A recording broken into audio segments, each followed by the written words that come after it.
창세기 31장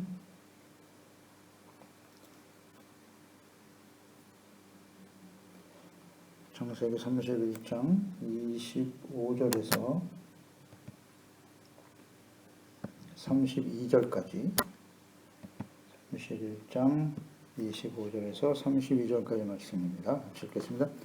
라반이 야곱을 뒤쫓아 이르렀으니 야곱이 그 산에 장막을 친지라. 라반이 그 형제와 더불어 길르앗 산에 장막을 치고 라반이 야곱에게 이르되 내가 나를 속이고 내 딸들을 칼에 사로잡힌 자 같이 끌고 갔으니 어찌 이같이 하였느냐.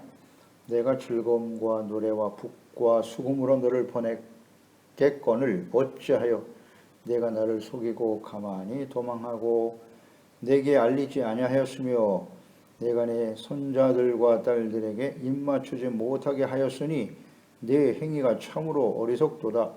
너를 해할 만한 능력이 내 손에 있으나 너희 아버지의 하나님이 어제 밤에 내게 말씀하시기를 너는 삼가 야곱에게 선악간에 말하지 말라 하셨느니라. 이제 내가 내 아버지 집을 사모하여 돌아가려는 것은 옳거니와 어찌 내 신을 도둑질하였느냐. 야곱이 라반에게 대답하여 이르되 내가 생각하기를 외삼촌이 외삼촌의 딸들을 내게서 억지로 빼앗으리라 하여 두려워하였음이니이다.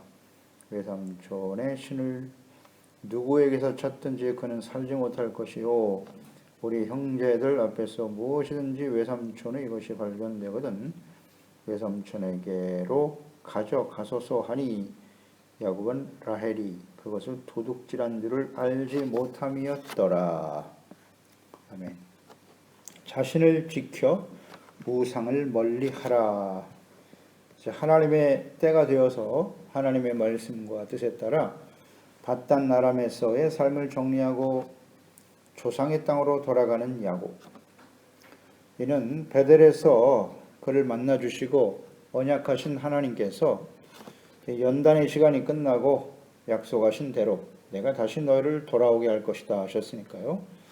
약속하신 대로 지금 약속의 땅으로 돌아가는 과정입니다. 하지만 야곱이 그 라반의 방해와 재산을 빼앗으려는 것을 염려하여 야곱은 20년 동안 라반과 함께 있으면서 그의 특성이나 성향을 너무나 잘 알고 있었죠.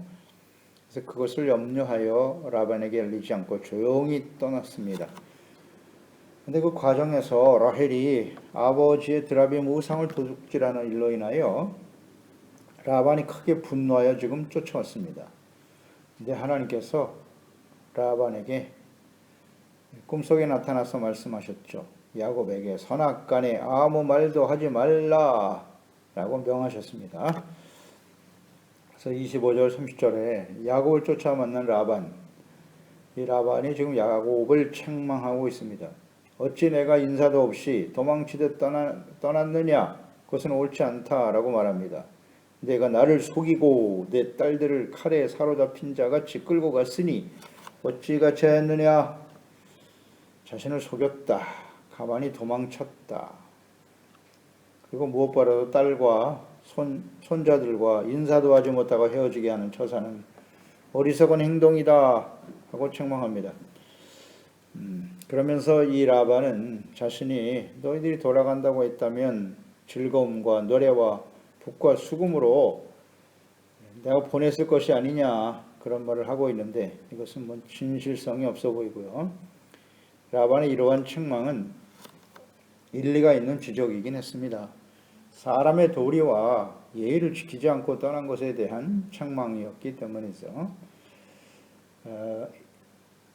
라반의 이러한 태도를 보면 이는 분노해서 야곱을 추격하여 달려왔지만 하나님께서 꿈속에 그에게 나타나셔서 말씀하셨기 때문에 하나님이 개입하셨기 때문에 적대감을 버리고 좀 온유한 태도로 접근하고 있다고 보여집니다. 그건 엄청난 분노를 가지고 달려왔거든요. 야곱이 가지고 있는 모든 재산을 다 빼앗으려고 하는 그런 생각으로 달려왔을 텐데요. 하나님이 말씀하심으로써 상당히 유해진 태도라고 볼 수 있습니다. 그래서 29절에 너를 해할 만한 능력이 내 손에 있으나 너의 아버지의 하나님이 어젯밤에 내게 말씀하시기를 너는 삼가 야곱에게 선악간에 말하지 말라 하셨느니라. 이 고백이 진실이죠. 내가 너를 해할 능력이 내 손에 있다. 나의 능력으로 내가 가지고 있는 모든 재산을 몰수히 빼앗을 수 있다. 그런 능력이 내게 있어. 그것을 두려워해서 야곱은 몰래 도망친 것이기도 하지요. 그런데 어젯밤에 너희 아버지의 하나님이 내게 말씀하셨다.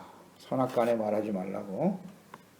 그러니까 야곱이 당당하지 못하고 온전한 처사는 아니었습니다. 분명 라반이 이처럼 야곱의 재산을 모두 빼앗을 수 있는 힘을 가지고 있어 보이지만 그에 반해서 이 야곱은 연약하여 라반을 그 힘을 두려워해 지금 도망치고 있는데요. 몰래 도망치고 있는데 그러나 라반이 자신이 말한 것처럼 대단한 능력이 있다고 자랑하지만 야곱은 연약해 보이지만 야곱과 함께 하시는 하나님, 그 하나님이 훨씬 더 강하시기 때문에 지금 야곱을 지켜주시고 인도하고 계시는 것입니다. 그러니까 야곱이 이것을 주목했어야죠. 라반이 잘하고 있는 그 힘 때문에 자신의 재산을 빼앗을 수도 있는 힘과 능력이 있음을 두려워하여 몰래 도망쳤는데 지금 하나님이 그와 함께 하시지 않습니까? 또 그 하나님께서 지금 야곱을 이곳을 떠나라고 말씀하셨고 인도하고 계시지 않습니까? 그러면 그 하나님의 능력을 믿고 의지했어야지요. 그래서 야곱은 당당하게 라반에게 말하고 떠났어야 옳았다 하는 것을 우리가 묵상합니다. 지난 시간에도 묵상했지만 이렇게 몰래 도망치는 바람에 라헬이 아버지 우상 드라빔을 훔치는 죄를 짓게 되었다. 이런 것도 우리가 묵상이 됩니다. 정정당당하게 하나님을 믿고 의지하며 정상적인 절차를 거쳐서 떠났다면 라헬이 이렇게 죄를 짓는 일은 없었지 않을까 하는 것을 생각하게 되는 거예요. 그래서 지금 이 라반이 힘을 자랑합니다만 야곱은 자신과 함께 하시는 하나님이 훨씬 더 강하시다는 사실을 깨달았어야 합니다. 오늘 여기서 보여주지 않습니까? 라반의 분노를 버리게 하시고 온유한 태도로 대하게 하시는 분도 하나님이시고 지금 야곱을 보호하시고 지켜주고 계시는 하나님이시다. 우리는 언제나 이 야곱과 같은 상황을 우리 삶의 현장에서 수시로 만나게 되는데요. 우리 주변에 힘 있는 사람들이 많습니다. 요즘은 돈, 재물이 힘이고요. 권력이 힘이고 우리는 연약해서 힘 있는 자, 갑질하는 자들에 의해서 자신의 생계를 유지하기 위해 어쩔 수 없이 두려워하면서 눈치 보며 살아가는 것이 현실인데요. 이런 상황 속에서도 우리는 언제든지 당당하게 그 힘 때문에 그들의 힘에 의해서 나의 삶이 혹시 삶의 자리를 잃어버리지 않을까, 내가 가지고 있는 것을 빼앗기지 않을까 두려워해서 잘못된 선택을 하는 경우가 많은데요. 오늘 우리는 우리와 함께 하시는 하나님, 우리를 구원하셨지 않습니까? 하나님의 아들 예수 그리스도를 십자가에 내어주시기까지 사랑하시고 우리를 구원하셨고 우리와 함께 하시겠다고 약속하셨고 이 땅에 이루어질 하나님의 나라와 영원한 하나님의 나라에 이르는 그 순간까지 하나님이 함께 하시겠다고 인도하시겠다고 약속하셨으니 그 하나님을 믿고 의지하는 사람들이 되어야 합니다. 우린 다윗을 묵상해 보게 되는데요. 다윗이 인생 모면에 그 노년에 솔로몬에게 성전 건축을 지시하고 최선을 다해 준비하여 하나님께 드리면서 한 고백과 찬양이 있습니다. 역대상 29장 11절로 12절이죠.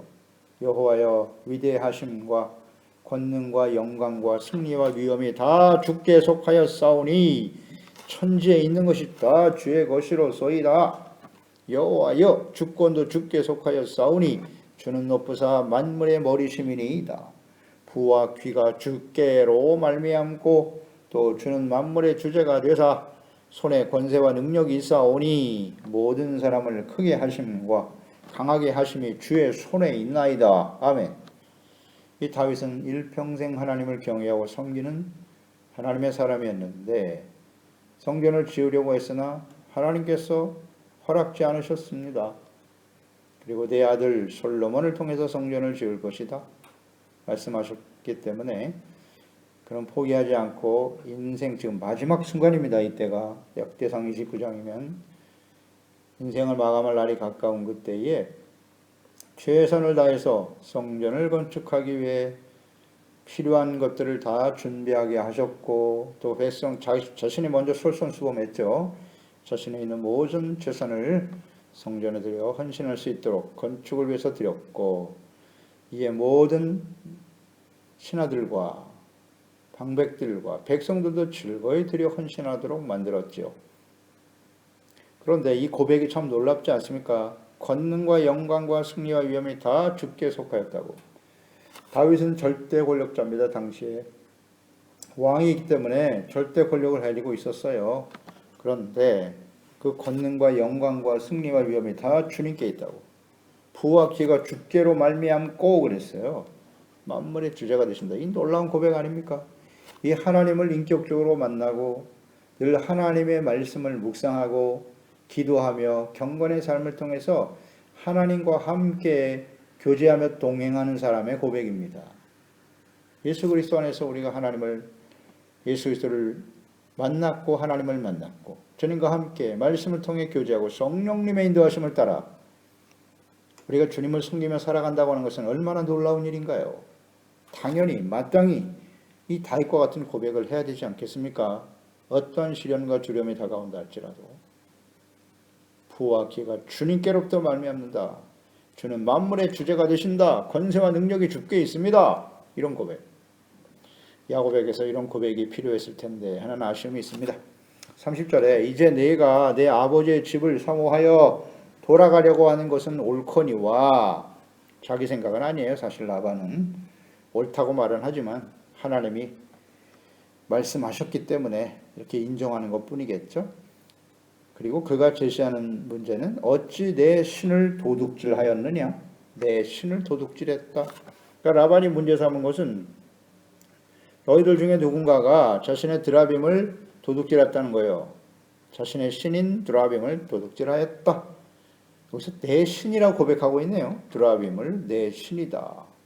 그러니까 하나님이 아닌 드라빔을 자신의 신으로 섬기고 있는 라반. 그러니까 하나님을 직접 만나서 지금 말씀을 들었지 않습니까? 라반이. 여전히 드라빔을 자신의 내 신이라고 말하고 여호와 하나님은 너희 아버지의 하나님, 너희 아버지의 신 이렇게 말하고 있어요. 라반은 야곱과 지금 함께 살았어요. 거의 20년 가까이를 함께 살고 자기 딸들을 내어줬고 야곱을 통해서 자신이 크게 번성하고 부를 소유하게 되었지 않습니까? 그럴 때 내 하나님 여호와께서 내게 복을 주사 이런 말도 했습니다. 그런데 그는 여전히 드라빔을 자기의 신이라고 고백하고 있네요. 20년의 세월이 무슨 의미가 있었는가?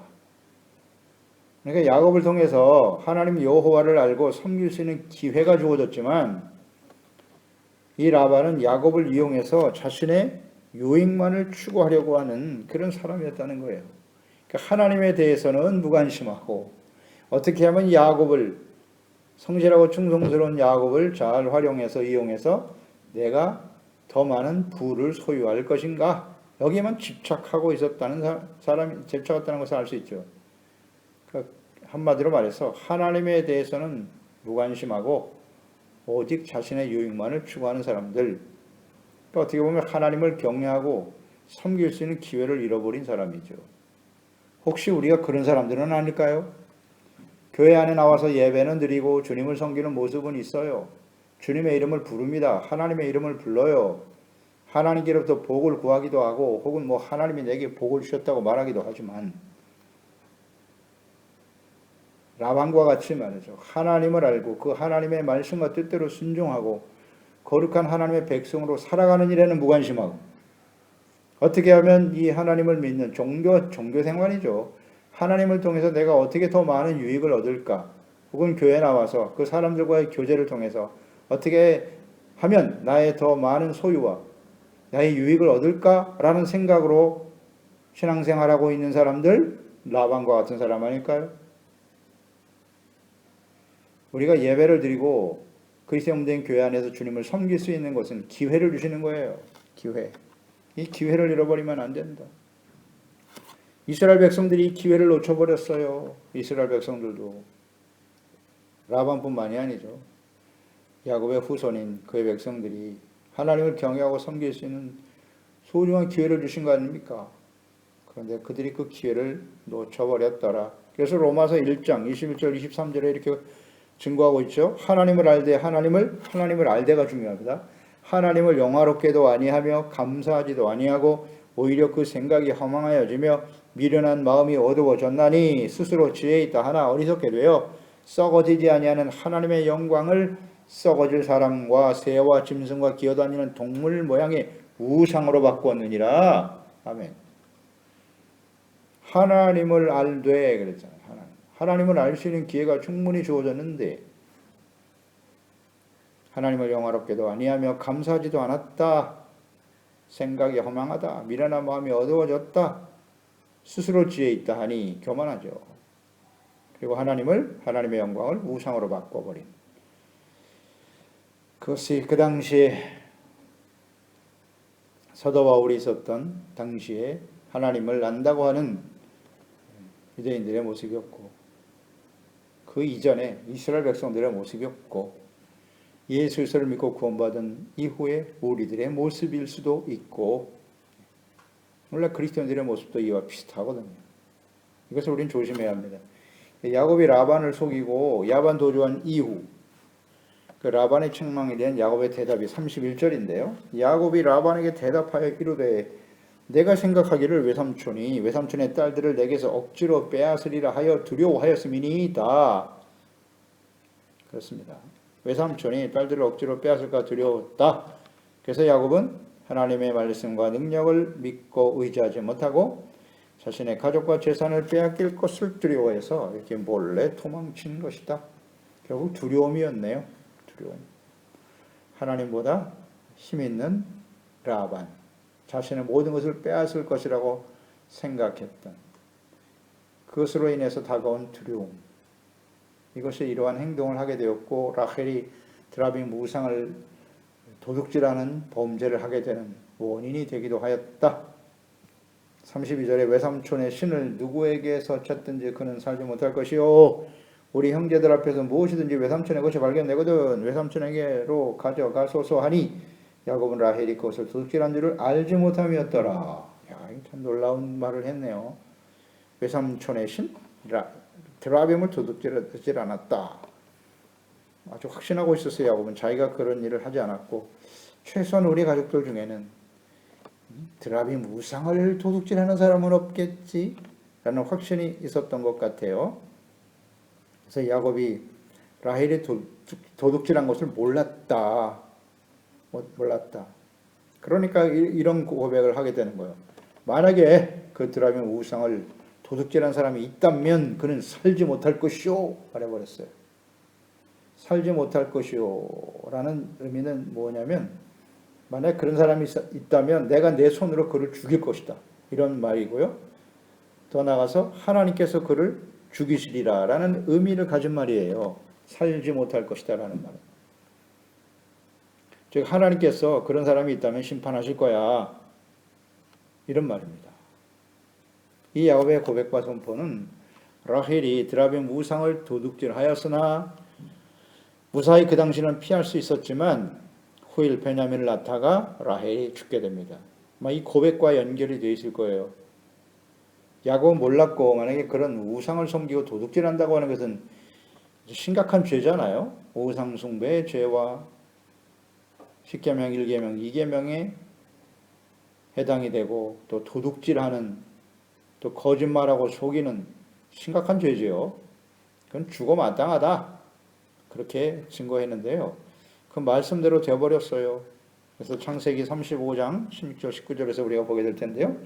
그들이 베들에서 길을 떠나 에브라스에 이르기까지 얼마간 거리를 둔 곳에서 라헬이 해산하게 되어 심히 고생하여 그가 난산할 즈음에 산파가 그에게 이르되 두려워하지 말라 지금 내가 또 등남하느니라 하며 그가 죽어 그의 혼이 떠나려 할 때에 아들의 이름을 베노니라 불렀으나 그의 아버지는 그를 베냐민이라 불렀더라.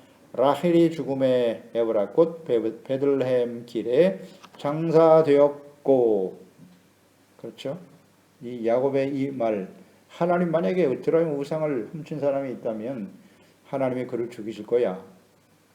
이런 야곱의 말대로 하나님이 다 들으셨죠. 그래서 하나님께서 라헬을 아이를 낳다 죽게 하는 이런 일들이 벌어졌고, 그러니까 언니 레아는 헤브론에 막벨라 굴에 장사되었지만 라헬은 베들레헴 길에서 장사되었어요. 거기 들어가질 못했어요. 하나님의 구원의 언약에 참여할 수 없게 되었다. 그 이유는 무엇이었는가? 오늘 본문 말씀이 그 이유인 것입니다. 그러니까 언약의 즉 아브라함, 이삭, 야곱으로 이어지는 하나님의 구원의 언약이 계승되는 과정을 지금 묵상하고 있는데요. 우리가 계속 그 전에도 묵상됐지만 야곱의 아내가 된다고 하는 것은 무엇을 의미하느냐? 내가 남편에게 얼마나 더 사랑을 받고 얼마나 많은 자식을 낳아서 내가 더 자기 자신의 인정을 받고 자기가 복 있는 여인이라는 소리를 듣고 싶어 하는, 그건 아니잖아요. 그게 진정한 결혼의 의미는 아닌데 이 라헬은 아직 그것을 이해하지 못하고 있어요. 드라비 무상을 아버지의 것을 훔쳐서라도 나와 나의 자식들이 복을 받기를 원한다고 하는 이 라헬, 이것은 언약의 복에 참여한 그 가정의 아내로서의 진정한 모습은 아니다. 그런 것을 우리는 생각하게 됩니다. 왜 하나님께서 쌍둥이 아들 중에 에서와 야곱 중에 왜 야곱을 선택하셨는가? 그 선택의 의미가 무엇인가? 언약의 계승이 무엇을 의미하는 것인가? 잊지 말아야 됩니다. 그래서 라헬이 일찍 죽었습니다. 그가 낳은 아들 요셉과 베냐민인데요. 그러나 구속사를 이어가지는 못하게 되었다는 거예요. 이 라헬의 이 한순간의 잘못된 행동, 그의 성향, 이것이 자손들에게 어떤 영향을 주느냐 하는 것을 우리는 묵상해야 돼요. 창세기는 진리의 기초이기 때문이에요. 결국 구속사를 이어가지 못했죠. 그래서 요셉의 아들이 에브라임과 므낫세인데 요셉이 큰 역할을 했죠. 그래서 요셉이 아닌 에브라임과 므낫세로 12지파 조상이 되었지만 언약을 계승한 유다의 후손 다윗의 왕조를 떠나게 되죠. 결국. 그래서 북이스라엘의 지도적 위치에 서게 돼요. 그래서 북이스라엘을 보통 에브라임이라고 부르죠. 에브라임, 므낫세 지파, 북이스라엘을 대표하는 지파인데, 이 북이스라엘은 여로보암 시대에 금송아지 우상으로 시작해서 마지막 호세아 왕까지 하나님께 돌아오지 못했죠. 그 우상 숭배로 인하여 하나님의 진노의 심판에 직면하게 되고 아수르에 의해서 멸망을 당하고 말았어요. 그러니까 복의 근원이 되어야 할 가정의 부모의 실수와 허물이 후손에게 어떠한 영향을 주는가 가르쳐주는 아주 소중한 교훈입니다. 이건 진리예요. 진리의 말씀이기 때문에 그대로 이루어진다는 겁니다. 그래서 아버지 라반으로부터 우상숭배를 배우고자 하는 라헬의 우상숭배가 그의 자손들에게 어떤 영향을 미쳤는가를 교훈 삼아서 그리스도인들의 부모로서 우리가 예수 믿고 구원받아 이 구원의 언약을 계승해야 될 그리스도인 하나님의 자녀들인데, 그 이전에 우리가 부모로서 정말 조심해야 될 것이 우상숭배다. 이걸 조심해야 된다. 믿음의 가정입니다. 믿음의 가정에서 일어나는 우상숭배, 라헬과 같은 모습이잖아요. 요한일서 5장 20절로 21절입니다. 또 아는 것은 하나님의 아들이 이르러 우리에게 지각을 주사 우리로 참된 자를 알게 하신 것과 또한 우리가 참된 자고 그의 아들 예수 그리스도 안에 있는 것이니 그는 참 하나님이시요 영생이시라. 자녀들아 너희 자신을 지켜 우상에게서 멀리하라. 기도하겠습니다. 하나님 아버지, 오늘도 주의 말씀을 묵상하면서 우리가 하나님의 특별한 부르심과 택하심, 또 그 은혜로 우리가 구원을 받아 의로운 하나님의 자녀가 되고 하나님과 올바른 관계 속에 하나님을 경외하고 예배하며 섬길 수 있다고 하는 것은 얼마나 귀한 축복인가요? 야곱이 연단의 과정을 거쳐서 이제 하나님이 약속하신 약속의 땅으로 돌아가는 과정에 그가 하나님을 더욱 믿고 의지하기보다는 눈앞에 보이는 힘을 두려워했어요. 라반의 힘을 두려워해서 야반 도주하다가 라반으로부터 책망을 듣는 과정을 우리가 묵상하게 됩니다. 그리고 그의 복의 근원이 되어야 할 하나님의 축복을 계승해야 될 야곱의 아내 라헬이 우상 숭배에 빠져 있었다는 거예요. 아버지 라반 야곱과 함께 오랜 시간 있으면서 충분히 하나님을 경외하고 섬길 수 있는 기회가 있었으나 그는 하나님께 대해서는 무관심했고 오직 자신의 욕심과 욕망에 사로잡혀 살았던 사람이다. 오늘 우리가 이러한 기회를 놓치는 하나님보다는 자신의 욕망을 위해 살아가는 라반과 같은 사람들은 아닌가요? 라헬, 하나님의 복의 근원이 되어 언약의 축복을 이어받아야 할 야곱의 가정, 오늘날 예수 그리스도를 믿고 구원받은 믿음의 가정의 아내가 라헬과 같이 우상 숭배에 빠져 있지는 않나요? 그것이 자녀들에게 어떤 영향을 주는가를 우리가 잘 깨닫게 하여 주시옵소서. 하나님이여, 우리에게 주어진 예수 그리스도 안에서 구원받은 이 하나님의 은혜를 항상 기억하고 이 은혜를 헛되이 받지 않게 하시고 오늘 말씀하신 것처럼 우리 자신을 지켜 우상에게 멀리하며 하나님을 기록과 떨림으로 주님을 바르게 섬기고 또 이 하나님의 구원의 은혜와 축복이 자녀들에게 계승하여 모든 사람들에게 복의 근원이 되는 복된 믿음의 가정 자녀들을 세워갈 수 있도록 도와주소서. 예수님의 이름으로 기도드리옵나이다. 아멘.